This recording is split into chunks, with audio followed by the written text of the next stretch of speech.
자, 이번 시간에는 5차시 스케치로 하는 코딩 5차시 전동기 속도 제어에 대해서 수업을 하도록 하겠습니다. 자, 우리가 전동기 속도 제어를 하려면 우선 전동기에서 좀 알아야 됩니다. 자, 이 전동기는 구조가 이렇게 돼 있죠. 자, 좌우에 이제 연구자석이 이렇게 있습니다.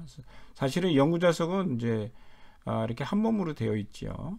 자, 그래서 한쪽은 N극이고 한쪽은 S극인데 이 사이를 이렇게 띄워 놓습니다. 이 사이를 띄워 놓으면 이 안에는 뭐가 존재하냐면 이 N극과 S극은 서로 잡아당기려고 그래요. 그러면은 그 얘기는 뭐냐면 이 N극과 S극 사이에 힘이 존재한다는 거죠. 예. 그래서 우리는 힘을 우리 기운 기자로 씁니다. 그래서 자, 힘은 힘인데 자석에서 나온 힘이다 그래가지고 기운 기자하고 자석할 때 자자를 합쳐서 자기라고 합니다. 그 다음에 힘을 나타내기 위해서 자기력 이렇게 하고요. 그 자기력들이 이렇게 많이 모인 것을 모인 공간, 그 공간을 우리는 운동장 할 때 장자를 써서 자기장이라고 하죠.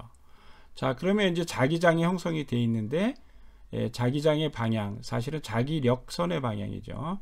자기력의 방향이 N극에서 S극으로 가는 거로 이제 기준을 잡습니다. 자, 그래서 이것이 형성이 돼 있는 거죠. 이 N극과 S극이 붙어 있으면 자기장은 없겠죠. 근데 이렇게 떨어뜨려져 놨기 때문에 자기장이 존재하게 됩니다. 자, 이 자기장에다가 만약에 코일을 집어넣습니다. 이렇게 사각형 모양으로 된 코일을 이 안에다 쓱 집어넣습니다.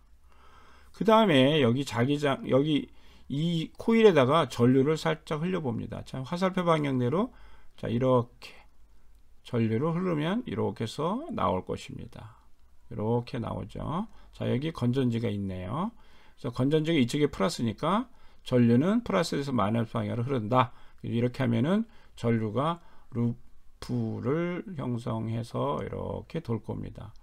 자, 그럼 그냥 전류가 돌면 가만히 있나요? 예. 우리가 한 가지 사실을 알고 있는 게 코일에 전류가 흐르면 주변에 뭐가 생기죠. 예, 자기장이 생깁니다. 저도 왜 생기는지 모르겠어요. 근데 우리가 그런 현상을 우리가 관찰을 하고 있습니다. 자, 그래서 자기장이 형성이 되면 결국은 얘도 자기장이 있다는 얘기는 얘도 자석이구나 이렇게 생각할 수 있는 거죠. 지금 연구자석에서도 자기장이 나오듯이 이 전류가 흐르면 이 코일도 자석이 됩니다. 자기장이 나오기 때문에. 자, 그러면 자기장이 나오면 자기장이 두 가지가 생기는 거죠. 하나는 여기서 연구자석에서 나오는 자기장, 하나는 이 루프 모양의 코일에서 나오는 자기장. 이 자기장이 결합을 해서 어떠한 새로운 힘의 방향이 나온다는 겁니다. 그 힘을 이용하는 게 바로 전동기가 되겠습니다. 그래서 그 힘의 방향을 어떻게 하느냐? 플레밍 씨가 발견한 왼손 법칙을 이용합니다. 그래서 왼손을 이렇게 쭉 펴면 자, 엄지가 가리키는 방향이 힘의 방향이 되고요. 그 다음에 이쪽 손가락이 자기력선의 방향이 되는 거고, 그 다음에 이쪽 손가락이 전류의 방향이 되는 거죠. 그래서 이런 식으로 넣으면 힘의 방향이 계산을 해보면 회전 방향이 이쪽 변은 위로 올라가고 이쪽 변은 내려갑니다. 이쪽 변은 올라가고 이쪽 변은 내려가는 그런 게 되겠습니다. 자, 그런 식으로 하면 이제 시계 방향으로 결국 돌게 되는 겁니다.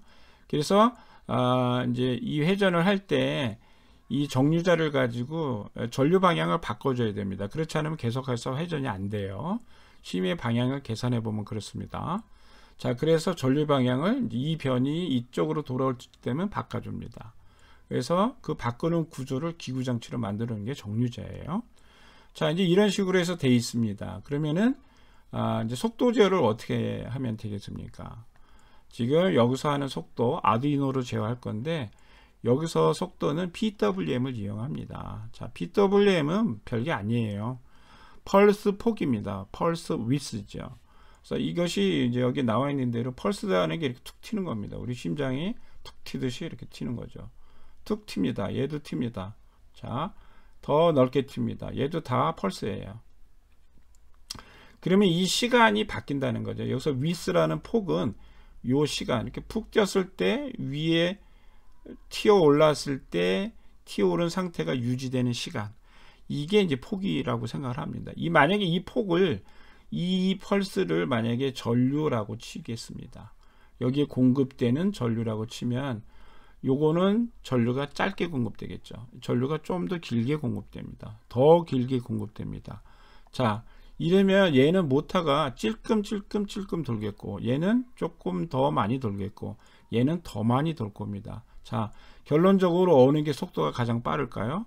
제일 하단에 있는 PWM 방식으로 전류를 넣어주면 가장 속도가 빨리 올라갈 거고, 요렇게 해주면은 천천히 돌 겁니다. 아니면 안 돌 수도 있습니다. 너무 약한 경우에. 자, 이런 식으로 해서 여기에 들어가는, 모터에 들어가는 전류만 이런 식으로 폭을 제어할 수 있다면 그거를 이용해서 이 모터의 속도를 제어할 수가 있을 것 같습니다. 자, 그래서 우리가 간단하게 모터를 이렇게 악어 클립을 이용해서, 악어 클립 앞 시간에 썼었죠. 악어 클립을 이용해서 9번과 GND에다가 이렇게 연결을 했습니다. 자, GND에다 연결하고 하나는 9번에다 했는데, 굳이 9번에다 한 이유는 여기 9번에 보면은 꼬불탕이 되어 있어요. 이 꼬불탕이 뭐냐? PWM 제어가 가능한 하드웨어가 있는 핀이다, 이렇게 되어 있습니다. 아두이노가 그렇게 만들어져 있어요. 자, 그래서 보면은 전부 여기 나와 있는 0에서 14번이 지원되지 않습니다. 6개만 지원하는데요. 그 지원하는 PWM을 지원하는 핀은 이렇게 다 물결 모양이 되어 있어요. 그래서 11, 19, 6, 5, 3번만 됩니다. 자, 그러면 이제 우리가 코딩을 한번 해볼게요.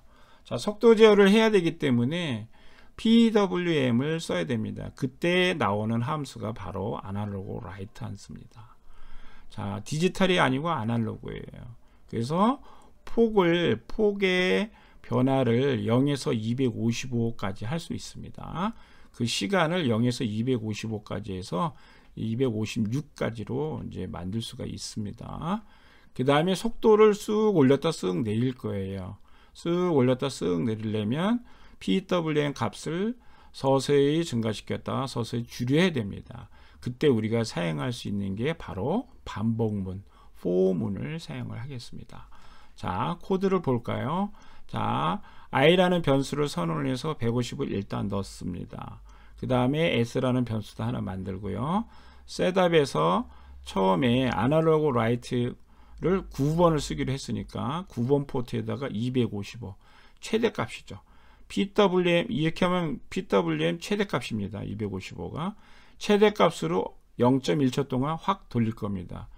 이거는 이제 모터가 오래 이제 회전을 안 하고 있으면 이렇게 굳을 수도 있어요. 굳을 수도 있고, 모터에 따라서 힘이 처음에 약하면 안 돌 수도 있어요. 그래서 최대 속도를 그냥 한번 확 돌려주는 겁니다.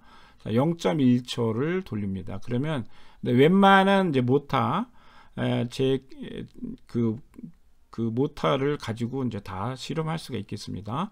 자, 그 다음에 살짝 돌린 다음에 루프에서 포문을 돌립니다. 자, 포문은 시작이 i부터 시작하죠. s라는 변수에 i를 시작합니다. 근데 i가 150이었어요.